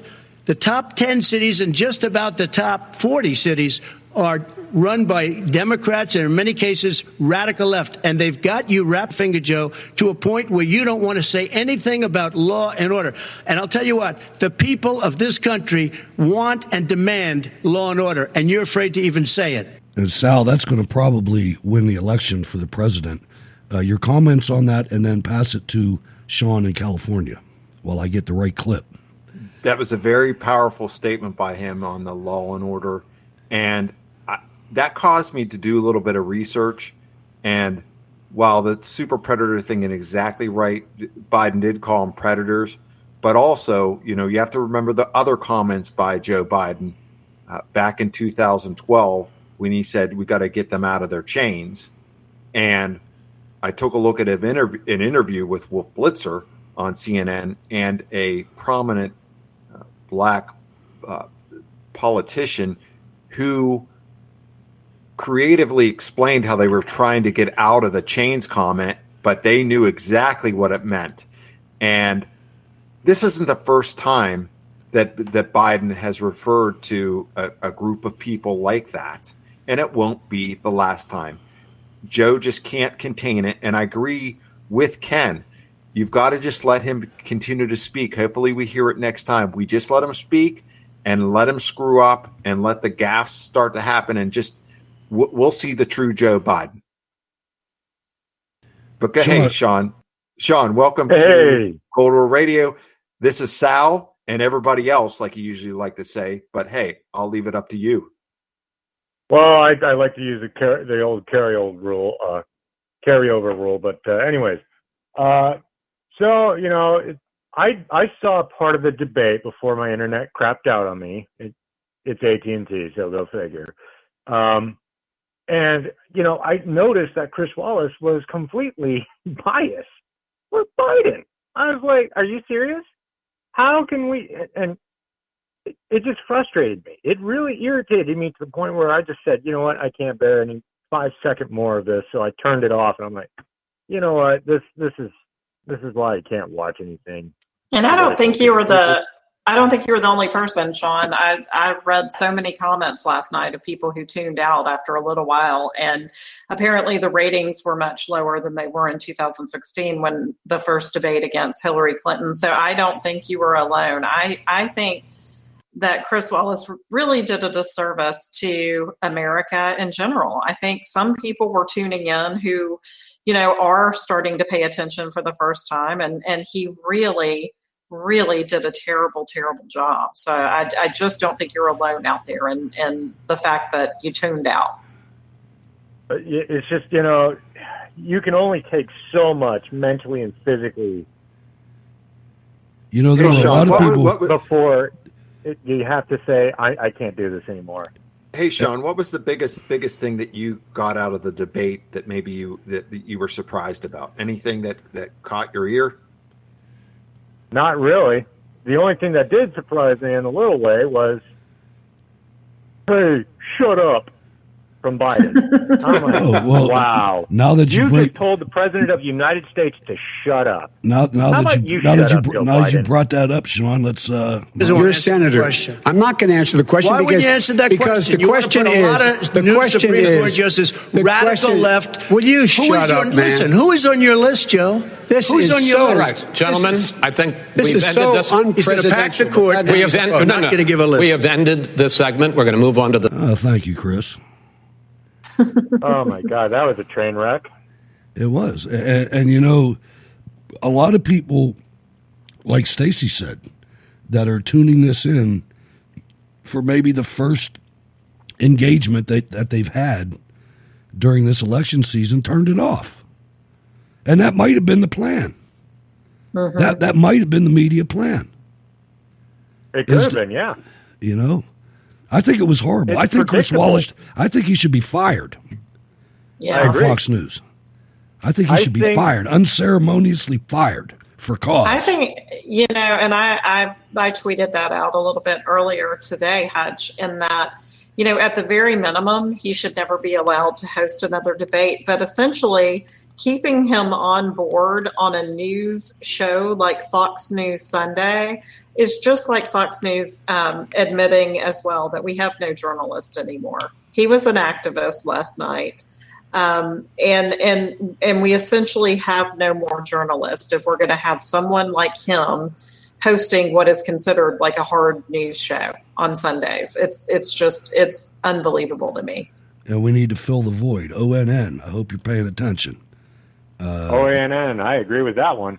At least they do a pretty good job, even though they're rookies. Yeah, they're a little bit boring, but that's okay. That's what news is supposed to be. That's what the guy told me. It is supposed to be boring. It's supposed to be boring. It's not supposed to entertain you. It's supposed to educate you, inform you of what's really going on. Touche, man. Thanks for calling, Sean. I appreciate it, brother. Peace out, guys. All right, trying to keep this tight here, ladies and gentlemen. On Cold War Radio, the debate episode. Let's go to Eugene, Oregon, and welcome Marlene to the show. Hello, Marlene. You heard her earlier in the promo. Hey, Marlene. Well, hi. Hello, everybody. And I will say, Hutch, I know you don't do it all the time, but that's okay. But thank you for the few times you have. It just kind of makes me feel good. One of those little things. Got to mix it up. Anyhow, I know you do. Hey, I know that. That's cool. Anywho, my thoughts on the debate. First of all, this was something I kind of got from, I watched the debate with Rod and a bunch of us in the chat room. He had a live feed on his BPMG channel on YouTube, and I watched most of it there. I had to switch to Breitbart for a little while because his audio was all goofy. Anyhow, one thing that he was pointing out, I was watching a video today with him and this other lady, and basically I thought what they were saying is that both people, instead of, in other words, they shouldn't have talked over each other. Let one speak, let the other speak. So that way Biden could dig his own hole in his own pit. Well, I think the only problem with that, and this is just my opinion, okay. President Trump is an alpha male from New York City. Okay. And when Chris Wallace, the premier pundit at Fox News Channel, leads the question, you have to look at his tactics. He always has a double-barreled question. In the first barrel, he comes out and tells a ridiculous story or a lie. Mm-hmm. And then that triggers the president to defend his honor. Okay. And he starts answering the lie, like the $750 tax lie or the white supremacist lie. I saw that, yeah. And as he starts responding to that, Chris Wallace acts like he never asked a question yet. Wait, let me ask my question. You know what I mean? It happened 10 times last night. Oh, it did, yeah. And I can't believe the president didn't pick up on it. Maybe he did, and maybe that's the only response he felt would be effective. I would have, if it was me, and I want to get your take on this, Sal and Stacey. If it was me, I wouldn't even have talked about Joe Biden. I'd have talked about Chris Wallace, at least on some of those questions. I would have came right back at him. Why would you say that when you have a journalistic staff bigger than any other news corporation that could have debunked that in 5 minutes? That's what I meant about too earlier in the show, where I felt like he needed to come out and put that back on, Chris, and say, so are you willing to disavow your false reporting on the tax hoax, on the Russian hoax, on the, fine white people hoax? That doesn't even deserve me to give you an answer to that question, because it is a complete lie, and it's a lie, and you keep perpetrating the lie. This is what I said, and this is the last time I'm going to say it. The other thing that he could have done is maybe shifted the conversation into his successes, which are many, and he can ask Chris, why aren't we talking about these? I think issues? if you guys go back and watch it for a second time, not the entire thing, but just watch the beginning of the debate for a second time, I think what you'll see is that I think President Trump came out expecting to do just that, Sal. I think he came out to be presidential. I think he came out prepared. He had some facts that maybe people weren't expecting for him to have, because he does things off the cuff quite a bit. But I think once he started realizing that Chris Wallace was going to be worse than MSNBC out there, he took the gloves off. I mean, that's what he does. He's a counterpuncher. I think he would have been glad to let things go the way that they were, or the way that they should have been, if he hadn't been attacked by Chris Wallace and basically had to debate Chris Wallace. I think what you'll see is that Joe Biden actually did the first interrupting of the entire thing. And I think once Chris started jumping on the bandwagon, Trump took off the gloves and said, enough. I'm going to do what I have to do to get my points across. And he clearly has a definite reason to be pissed off. I mean, this has been nonstop since before the inauguration. I mean, actually during the whole campaign. I switched to Trump because of Fox News.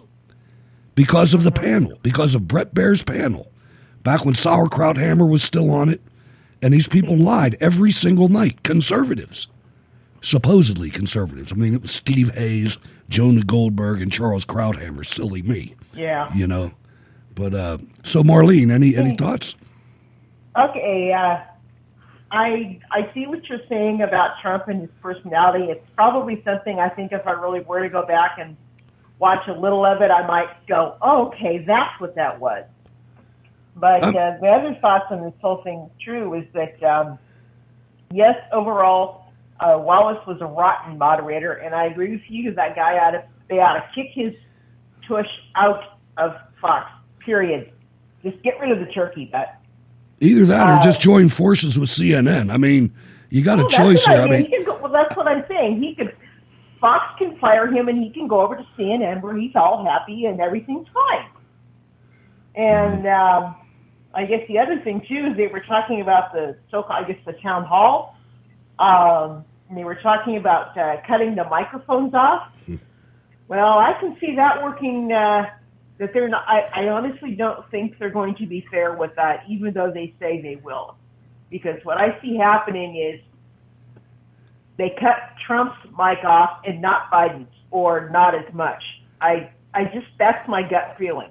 Let me show my age and talk about the last time they tried that. The last time they tried that was when Ronald Reagan was debating somebody. I don't know if he was debating. I don't know who he was debating, Carter or who, but they tried to say the same thing to him. They were going to cut his microphone. And he was like, oh, no, you're not. I paid for this microphone. Oh, yeah, I remember that. But I wouldn't put it past him. Again, though, I wouldn't I wouldn't even participate. I think this is a RNC fail, or whoever's running the Trump team when it comes to the debate commission. I think they're half stupid, man. I mean, I'm starting to wonder if they aren't either, because this is every time. This is every time. Exactly. They just kind of they just lie down and play dead and let the other side walk all over them. Indeed. All right, Marlene. Any final comments? Yeah, real quick. I'm thinking with the other thing with the town hall is I'm a little concerned about planters. In other words, planted questions, mainly for Trump, and I wouldn't be surprised if that happens. I'm sure you've seen it before. These people, they plant them and they plant the questions ahead of time and all this kind of baloney.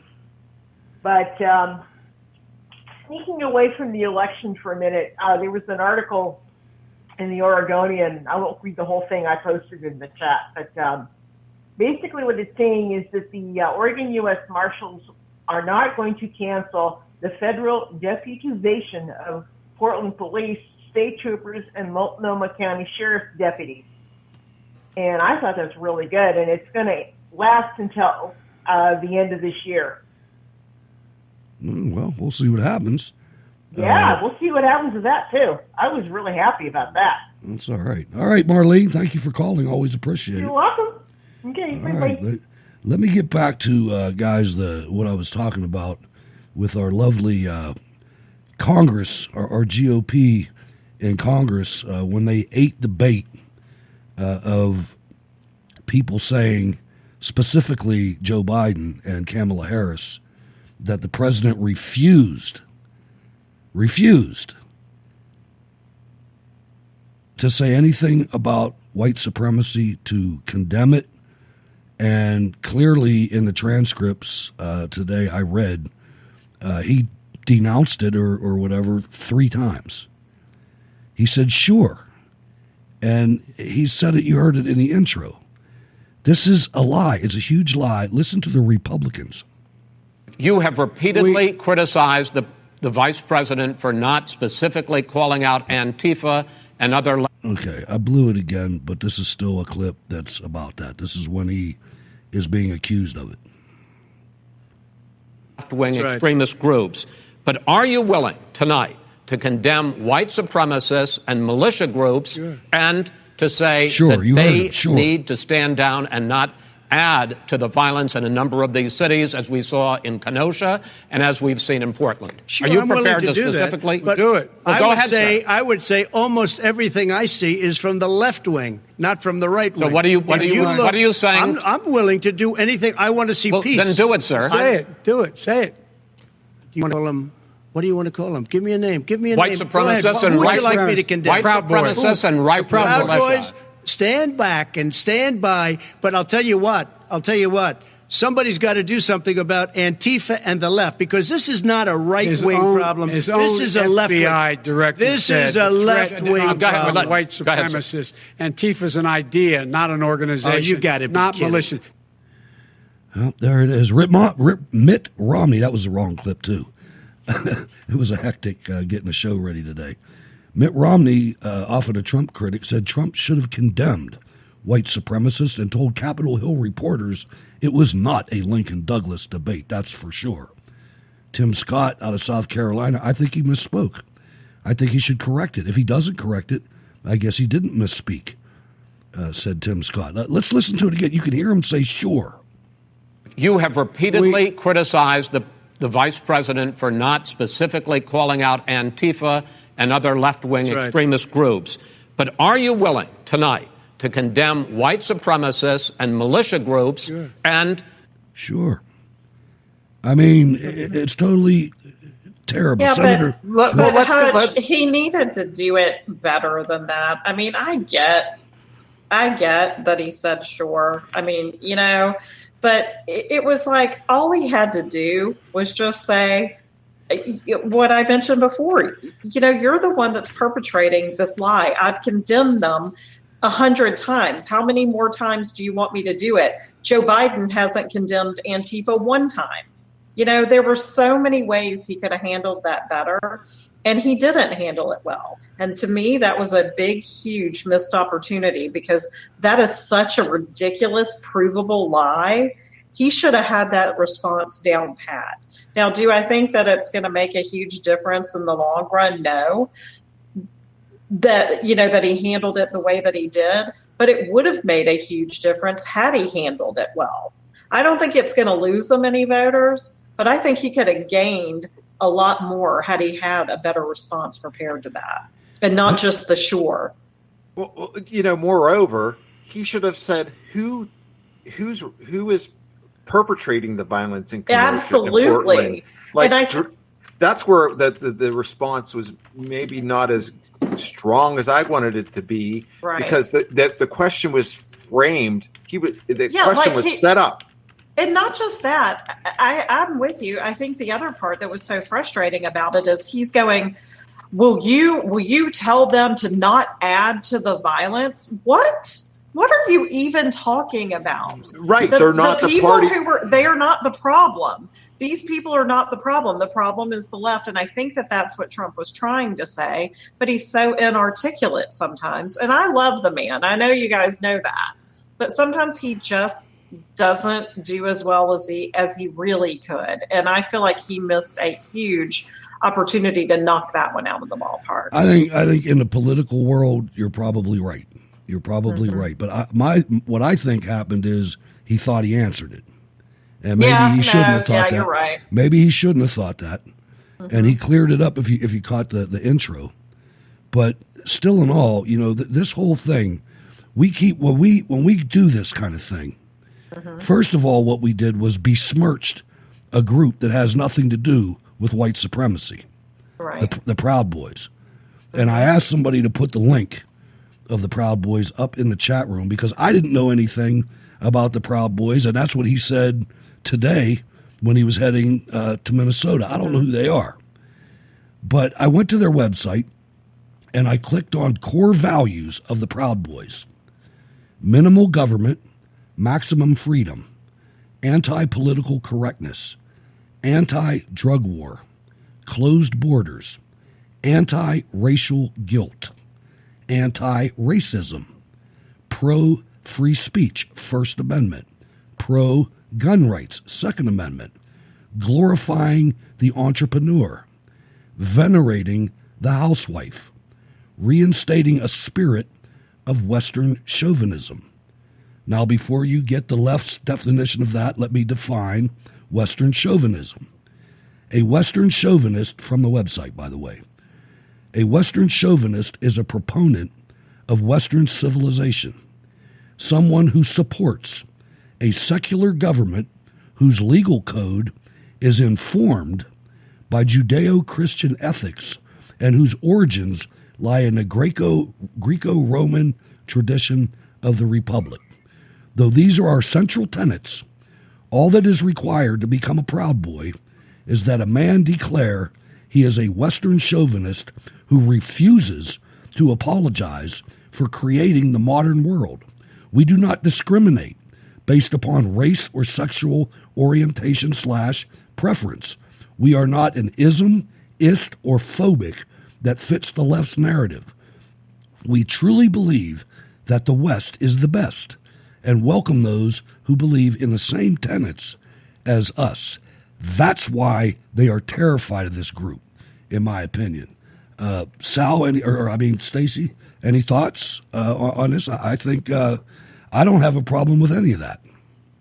Yeah, no, I mean, I don't have a problem with it either. And I saw a picture of one of the Proud Boys earlier today, and it was a black dude. So, right. I mean, I'm pretty sure they're not white supremacists, but the whole thing was just a false premise. The entire question was a false premise.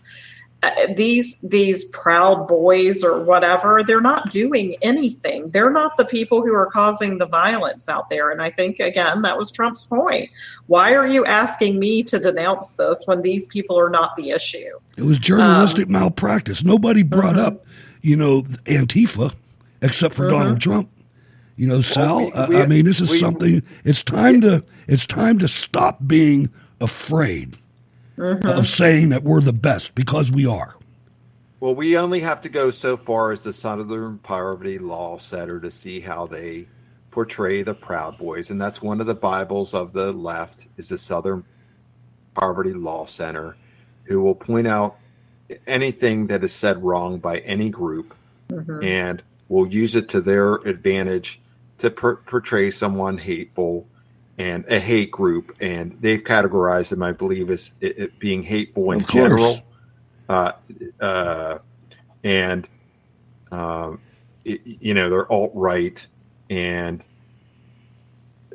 so established. Here's their categorization of them, and I don't care about the Proud Boys one way or the other. And Trump should have maybe not answered that, or maybe he should have said, "I don't know who they are" at that point in time. That's what he did. That might have, yeah. Not in the debate after it, yeah. Right, but maybe as a little bit more research. Established in the midst of the 2016 presidential election by Vice Media co-founder Gavin McInnes, the Proud Boys are described as Western chauvinists who adamantly deny connections to the racist alt-right, insisting that they are simply a fraternal group spreading anti-political correctness and anti-white guilt agenda. Right. So they, like I said, they are designated. They are designated as their ideology is general hate. I don't care who or what they are, one way or the other. I'm going to join them. I'm going to join them. I'm for all that. I'm for all that. There's nothing wrong with that. Getting back to Chris Wallace. Getting back to Chris Wallace, though, for him to say that, to set this up that way, was not being objective. No, was being clearly biased. Was, in my opinion, he was constantly trying to set Trump up in a trap. He was trying to take one of Joe Biden's death knells off the table. If he was a good journalist, if he was an objective moderator, he would have asked Biden that question about Antifa and Black Lives Matter. Exactly. And calling out that they were communists and Marxist, wanted to destroy the nuclear family.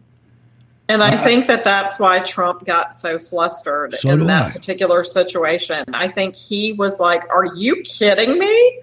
You're asking me this when this guy's the one that's supporting, Antifa. But I think, again, honestly, that is probably his biggest missed opportunity. Other than that, I think he did good in the debate, given the fact that he was actually debating Chris Wallace and not Joe Biden. I love the media's response too, man. The world of adjectives, boy. Wow. I mean, a train wreck inside a flaming dumpster fire, inside something else. I mean, wow. Regina from Richmond, you are up. What's going on, ma'am? Hello, Sal and Stacy. Hey, Regina. I decided to call up because you touched on one of my favorite topics. Okay, which one's that? The Proud Boys. Yeah. Uh-oh. Yep. Okay. And by the way, they're not racist because a lot of the members, some of the members are gay too. Yeah, they don't know that. They say it right in their tenets, man. I mean, it's. I didn't know anything about them. I really didn't. Mm-hmm. I knew a little bit about the sensational clips. I decided one night after I heard about them to do some searching around the interwebs and stuff like that. And Sal was right to go to the poverty center because apparently a lot of people don't realize the poverty center is racist. Mm-hmm. They racist. Absolutely. So they are calling other people racist when they're racist too. Mm-hmm. Absolutely. I didn't see a racist thread in their website, and I've never seen anything that they've done that was racist. And there's black people in the organization as well. There's black people that understand that we're the best. Got women in the Proud Boys too, because that's who was doing some of the taking down of Antifa in Portland. Was the Proud Boys. Because Joe Biggs is on Parler now because he got cut off the Twitter because they said that he was racist. So he's on Parler now. So Joe Biggs is one of the members, and I forgot the other guy's member. He's Latino, and by the way, he's a nice looking fellow too. Yeah. So see, I think Joe Biggs is kind of cute. I'll tell you what. You go on their website. You go on their website, and you look at that picture of them coming across the bridge. That's the beautiful people, man. That's that's the deplorables. They're in shape. You can tell they're all veterans. Lovely looking fellows. Yeah, there's some troopers, man. Too. Yeah, and ladies too. All right, yeah. I mean, guys like that don't hang around with women with purple hair and hair under their arms. And another thing about the Proud Boys, 2 of their former members got railroaded in a court case, and they are still sitting behind bars for being railroaded. Wow, I got to look into that. I need to find out more about them. I should have known when I saw how they were getting just killed in the media. And when I read those tenets, I'm like, that's why they're getting killed. This is everything the Democrats are trying to destroy right here. Oh, yeah. You know? And the Proud Boys, that purpose is to stop them. Exactly. And I think that's what we need. I mean, I really do. I think that for our country, collectively, or at least for a segment of our population to collectively feel and teach our young that this country sucks and is nothing but a hallmark for slavery it's crippling. It's crippling. Yeah, that's what Gavin McGinnis does. By the way, he got thrown off of Twitter too because So did all of us. I did too. Yeah. He's one of those people that goes down the dark, ugly holes. He's on Parler too. I think he's on Parler. Yeah. Yeah. So they kind of sort of moved all over to Parler now. So they're over there, speaking, getting out information and stuff like that. And they got a lot more support on Parler. So the Proud Boys, they still doing that work. I guess that tenant and stuff. So what'd you think? Back. What'd you think about the rest of the debate? Did you watch it all? I watched it. I got agitated because I still got issues with Chris Wallace.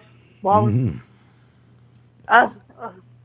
That's why I kind of sort of snapped and I did a Periscope and I kind of sort of snapped and I was talking about bad coworkers because for some strange reason, the thing that agitates me about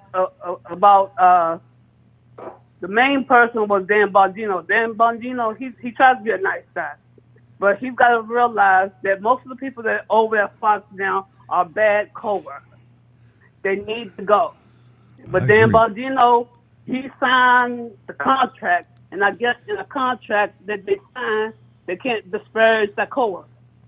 But just like in my video, I basically was saying that I had bad coworkers, and so if we had bad coworkers, we would go to the office and we would tell on the bad coworkers. Yes, snitching though, but it's a bad coworker working out here. I don't want to be associated with a person that might be stealing money out of the till, stealing merchandise. So I don't want to be associated with that. The problem is that you got people out there that want to be associated with bad coworkers. The bosses, you can't go to the bosses at Fox News. They're the ones running the show.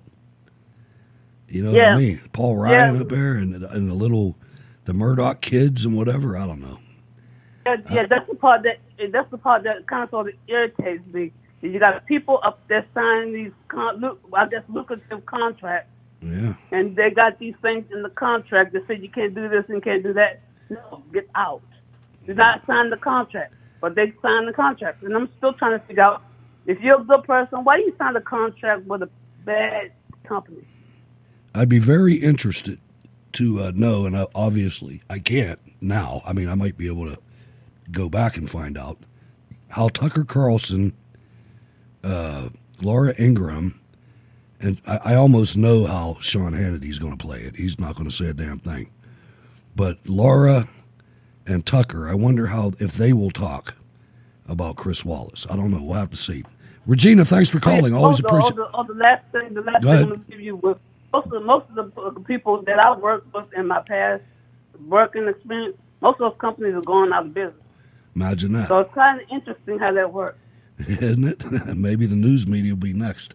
Thanks for calling, Regina. Always appreciate it. Okay. Bye-bye. All right. So let's close this up, folks. Patricia McCarthy has an in-depth article. Let me put the link in the chat room because we're kind of running out of time here. Let me grab that and, hold on. Sling it over there. I got everything minimized here so I can fit it all. But I want to go over this a little bit. There's the link in the chat room. If anybody wants to read the whole thing, I don't think I'll be able to do that. But it's on American Thinker, and it's entitled by Patricia McCarthy, The Debate, ? Trump was great. Chris Wallace was a dreadful disgrace. Chris Wallace's overt defense of Joe Biden throughout the debate on Tuesday night was so obvious, so blatant, he should be proscribed from ever moderating a debate again. Wallace's performance was as Joe Biden's protector, his advocate, and that's undeniable. He stepped in at every moment. Biden seemed lost.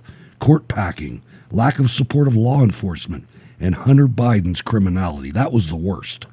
The debate was so poorly managed, the questions were designed to aid Biden, to coddle him. No wonder Trump felt duty-bound to interrupt. Trump was debating both Wallace and Biden, and only one of them is sentient. Wallace's intent was clear, sabotage Trump. Wallace succeeded only in looking like the stooge that he is.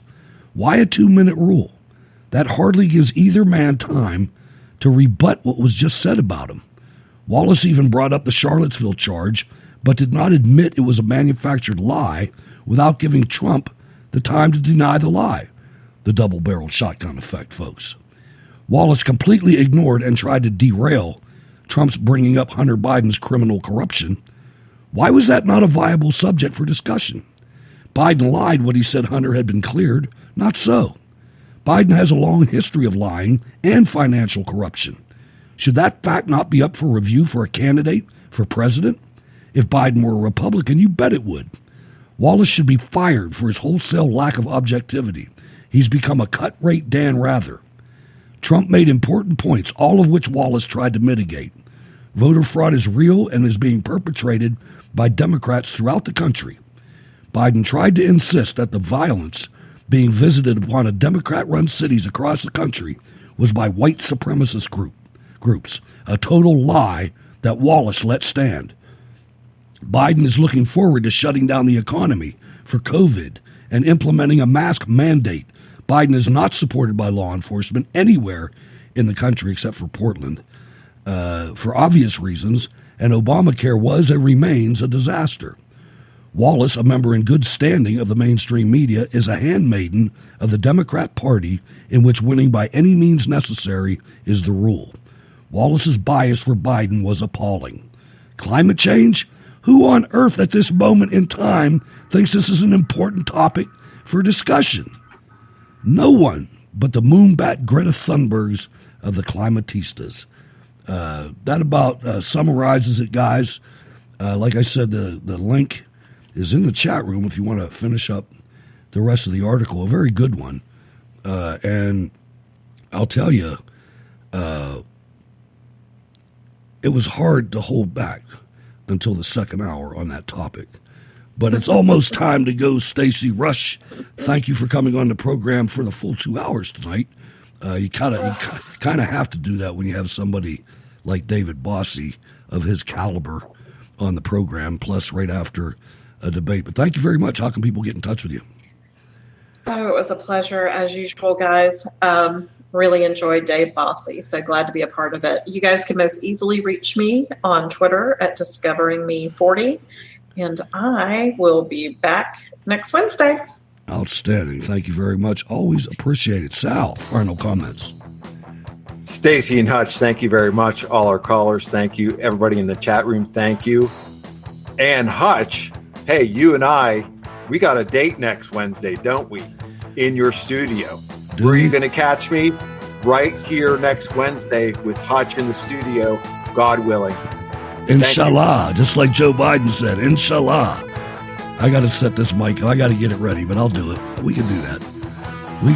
All right, guys, make sure you check out the Facebook page, facebook.com/Cold War Radio 22.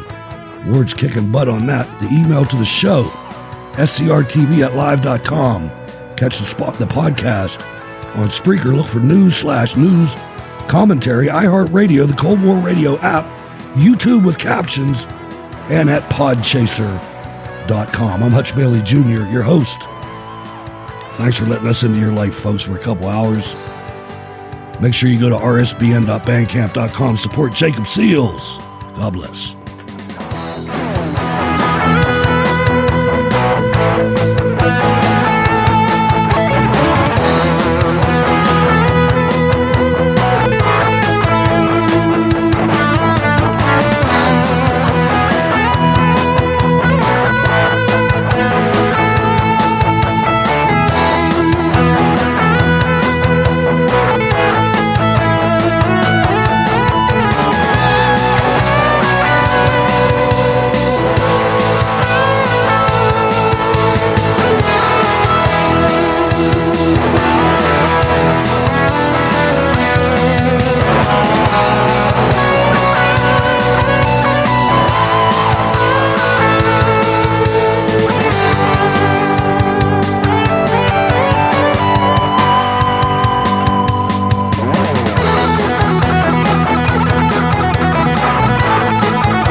I don't want none of you ladies moping and crying. Miss Stash has got to go now. Hey, turn. Scrape that hippie shit off your lip. You mocking the grooming standard, Stafford? Nah, Sergeant Major. It's Scrooby. I want to see clean, purty smile before we step off. Oh, this shit! We're in the middle of it now, boys! Guards up! Get your stupid ass down! Ain't nothing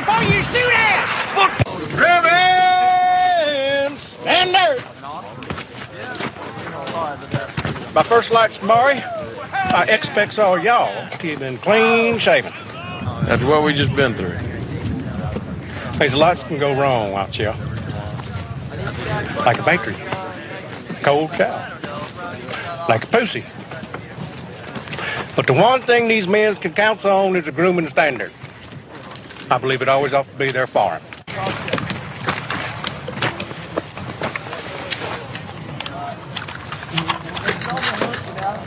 What's this about you losing your Kevlar?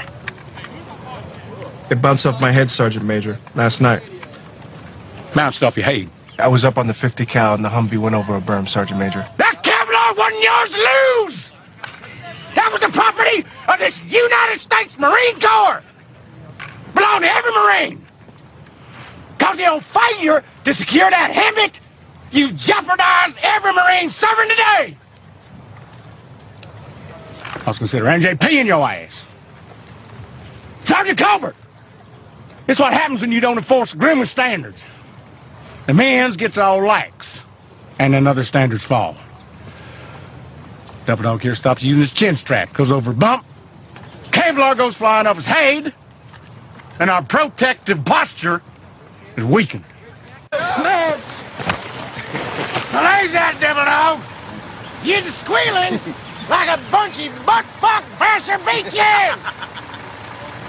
Unfuck yourself! We gonna suffer the spectacle of a WM with the dogs trailing their stern. Get yourself squared up here. Come. You're inappropriating your chemical filtration device by attempting fornication with. Jesus, not to tell you not to desecrate your mask with perversions. Where the fuck are your helmets?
Thank you.